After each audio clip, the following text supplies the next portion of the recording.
The soul stuff itself is yet beyond our concept. There are certain thought forms that have been photographed. There are certain radiations of the chakras that are photographed. There are certain spirit pictures even that are photographed. There are pictures of the magnetism of human self already taken with infrared light and rays or film.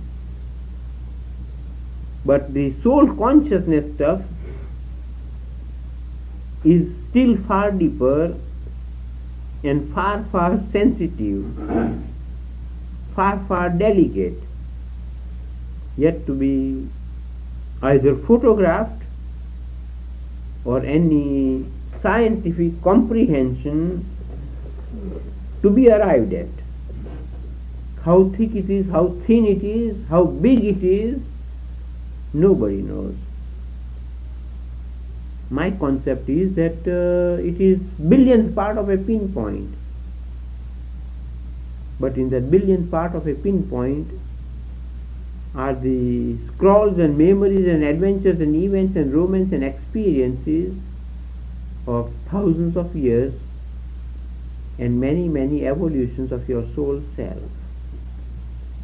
I mean, it's a pinpoint in terms of alchemy, in terms of almost amounting to vapor, radiation, emanation, something that can be very delicately seen by sixth sense vision, seventh sense vision, with our occult vision and not our physical eyes. With physical eyes it can be only imagined. But just as science has found out so many invisible particles of atom million times enlarged, so also we require perhaps someday to enlarge this particular stuff of nature or God or memory or mind or soul consciousness or soul alchemy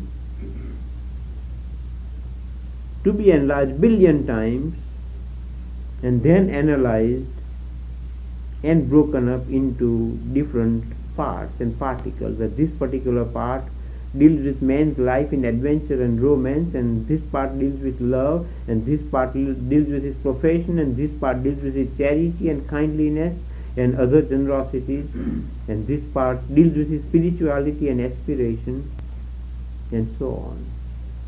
But these are only conjectures for the world tomorrow. The world of tomorrow may be coming 100 years from now or 500 years from now.